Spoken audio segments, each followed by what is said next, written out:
ನಮಸ್ಕಾರ ಪ್ರೀತಿಯ ವೀಕ್ಷಕರೇ, ನಾನು ನಿಮ್ಮ ಪ್ರೀತಿಯ ಸುಜಾತ. ಮೈ ಥಾಟ್ಸ್ ಚಾನಲನ್ನು ಸಬ್ಸ್ಕ್ರೈಬ್ ಮಾಡ್ಕೊಂಡಿರುವಂತಹ ಎಲ್ಲರಿಗೂ ಹೃದಯಪೂರ್ವಕವಾದಂತಹ ಧನ್ಯವಾದಗಳನ್ನು ಹೇಳ್ತೀನಿ.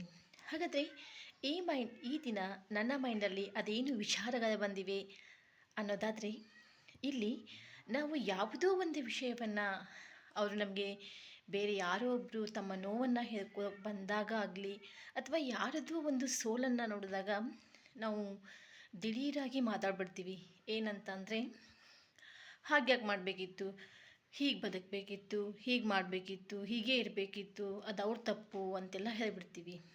ಹಾಗಾದರೆ ಈ ವಿಚಾರಗಳ ಬಗ್ಗೆ ನಾವು ಇನ್ನೊಬ್ಬರಿಗೆ ಉಪದೇಶವನ್ನು ಏನಾದರೂ ಮಾಡೋಕ್ಕೆ ಹೊರಟಿದ್ದೀವಿ, ಅವ್ರ ಬಗ್ಗೆ ಏನು ಮಾತಾಡ್ತಿದ್ದೀವಿ ಅಂದಾಗ, ಮಾತಾಡುವ ಮೊದಲು ಅದನ್ನು ನಮ್ಮ ಜೀವನದಲ್ಲಿ ನಾವು ಅಳವಡಿಸ್ಕೋಬೇಕು. ಅಂದರೆ ಅದು ನಮ್ಮಿಂದ ಸಾಧ್ಯನಾ? ಈಗ ಏನೋ ಒಂದು ಬಿಸ್ನೆಸ್ ಮಾಡೋಕ್ಕೆ ಹೋಗಿನೋ, ಯಾವುದೋ ಒಂದು ಕಾರಣಕ್ಕೆ ಎಲ್ಲಾದರೂ ಒಂದು ಒಳ್ಳೆಯ ವಿಚಾರವನ್ನು ಮಾಡಿ ದುಡ್ಡನ್ನು ತೊಡಗಿಸಿರ್ತಾರೆ. ಆ ವಿಚಾರವಾಗಿ ಒಬ್ಬ ಮನುಷ್ಯ ಮೊದಲೇ ನೊಂದಿರ್ತಾನೆ.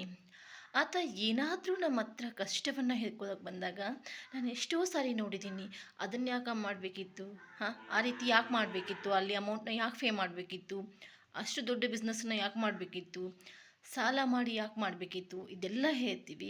ಆದರೆ ಮೊದಲನೇದಾಗಿ ನಾವು ಮಾಡಬೇಕಾಗಿರುವ ಕೆಲಸ ಏನಂದರೆ, ಆ ನೊಂದ ಮನಸ್ಸಿಗೆ ನಾವು ಯಾವ ವೇನಲ್ಲೇ ಹೇಳಬೇಕು ಅದನ್ನು. ಪರವಾಗಿಲ್ಲ ಹೇಳಿ, ಸಾಲ ಮಾಡಿ ಮಾಡಬಾರ್ದು. ಮೊದಲೇ ನಾವೇನು ಮಾಡಬೇಕು, ತುಂಬ ಏನಾದರೂ ಮಾಡಬೇಕು ಇನ್ವೆಸ್ಟ್ಮೆಂಟನ್ನು ಅಂತಂದರೆ ತುಂಬ ಸರಿ ವಿಚಾರ ಮಾಡಬೇಕು, ಒಪ್ಕೊಳ್ಳೋಣ. ಆದರೆ ನಮ್ಮ ಜೀವನದಲ್ಲೂ ಕೂಡ ಅಂಥದ್ದೊಂದು ಘಟನೆ ನಡೆದು ಹೋದಾಗ, ಅದನ್ನು ನಾವು ಯಾರ್ದ್ರ ಜೊತೆ ಸೇರ್ ಮಾಡ್ಕೊಳ್ಳೋಕೆ ಹೋದಾಗ, ಯಾರಾದರೂ ಅಂದರೆ ನಮ್ಮ ಕಡೆ ಹೇಳ್ತಾರೆ ನೋಡ್ರಿ, ಮುಖಕ್ಕೆ ಹೊಡೆದಾಗೆ ಈ ಥರ ಮಾತಾಡಿಬಿಟ್ಟ ಕಷ್ಟ ಹೇಳಕ್ಕೆ ಹೋದಾಗ ಅಂತ. ಅದನ್ನು ಹೇಳುವಂತಹ ವೇ ಬದಲಾಗಿರಲಿ, ಅದು ಅವರ ಮನಸ್ಸಿಗೆ ಮುಟ್ಟಿರಬೇಕು.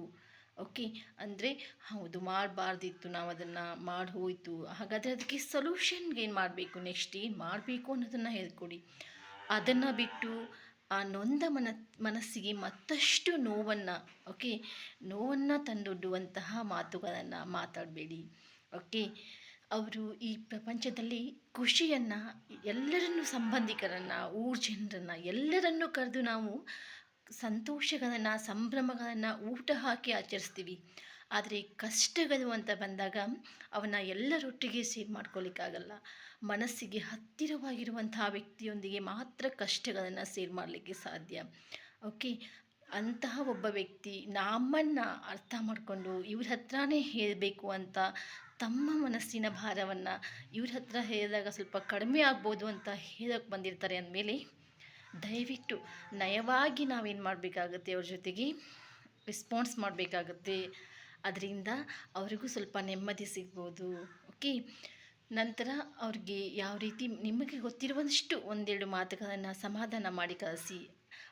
ಇನ್ನೊಬ್ಬರ ಮುಖದಲ್ಲಿ ನಾವು ನಗು ತರುವಂತಹ ಒಂದು ಕೆಲಸ ಏನಿದೆಯಲ್ಲ, ಒಂದಿಷ್ಟು ಸಮಾಧಾನವಾಗುವಂತಹ ಕೆಲಸವನ್ನು ಏನು ಮಾಡ್ತೀವಲ್ಲ, ಅದಕ್ಕಿಂತ ಮಹಾನ್ ಕಾರ್ಯ ಇಲ್ಲಿ ಯಾವುದೂ ಇಲ್ಲ. ನೊಂದ ಮನಸ್ಸುಗಳೊಂದಿಗೆ ಒಂದಿಷ್ಟು ಸಮಯ ಕಳೆಯಿರಿ. ಯಾರ್ಯಾರ ಜೊತೆಗೂ ಯಾರೋ ಒಬ್ಬರು ಫಿಲಮ್ ಸ್ಟಾರ್ಸು ಯಾರೋ ಹೋಗ್ತಾ ಇದ್ದಾರೆ ದೊಡ್ಡ ವ್ಯಕ್ತಿ ಅಂದಾಗ, ಅವರು ನಮ್ಮನ್ನು ತಿರುಗಿ ನೋಡಿಲ್ಲ ಅಂದರೂ ಕೂಡ ನಾವು ಹಾಯ್ ಅನ್ನೋದು, ನಮಸ್ಕಾರ ಮಾಡೋದು, ಜೋರಾಗಿ ಚೀರೋದು ಎಲ್ಲ ಮಾಡ್ತೀವಿ. ನಮ್ಮವರು ನಮ್ಮನ್ನು ಇವರು ಒಬ್ಬ ಒಳ್ಳೆಯ ವ್ಯಕ್ತಿ, ನಮ್ಮ ಕಷ್ಟನ ಇವ್ರ ಜೊತೆಗೆ ಸೇರ್ ಮಾಡ್ಕೋಬೇಕು ಅಂತ ಬಂದಾಗ, ಅವ್ರ ಜೊತೆಗೆ ನಿಮಗೆ ಎಷ್ಟೇ ಬ್ಯುಸಿಯಾಗಿದ್ದರೂ ಒಂದೆರಡು ನಿಮಿಷ ಅವರೊಟ್ಟಿಗೆ ಕಾಲ ಕಳೆಯಿರಿ. ಅವರ ಕಷ್ಟಕ್ಕೆ ಸ್ಪಂದಿಸಿ, ಇನ್ನೊಬ್ಬರ ಮುಖದಲ್ಲಿ ನಗು ತರಿಸಿದ ಕೆಲಸವನ್ನು ಮಾಡಿ ಅಂತ ಹೇಳ್ತೀನಿ.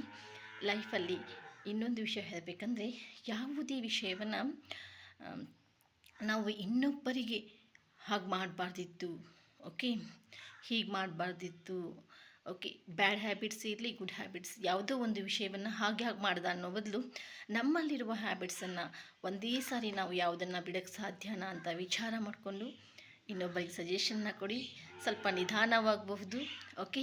ತಮ್ಮ ಯಾವುದೇ ಅದು ಬ್ಯಾಡ್ ಹ್ಯಾಬಿಟ್ಸ್ ಇರ್ಬೋದು, ನಿಧಾನವಾಗಿ ಅದನ್ನು ಕಡಿಮೆ ಮಾಡಲಿಕ್ಕೆ ಸಾಧ್ಯ. ಒಂದೇ ಸಾರಿ ಯಾವುದನ್ನು ಕೂಡ ತ್ಯಜಿಸಲಿಕ್ಕೆ ಸಾಧ್ಯ ಇಲ್ಲ.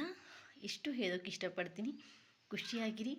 ಖುಷಿಯನ್ನೇ ಹಂಚಿ ನಮ್ಮವರಿಗಾಗಿ ನಮ್ಮನ್ನು ನಂಬಿದವರಿಗಾಗಿ ಸ್ವಲ್ಪ ಸಮಯವನ್ನು ಕೊಡಿ ಅಂತ ಹೇಳ್ತೀನಿ. ಸೋಮವಾರದ ಈ ದಿನ ಎಲ್ಲರ ಬಾಳಲ್ಲಿ ಆ ಶಿವ ನಗು ಖುಷಿ ಶಾಂತಿನ ತಂದುಕೊಡ್ಲಿ ಅಂತ ಹೇಳ್ತೀನಿ.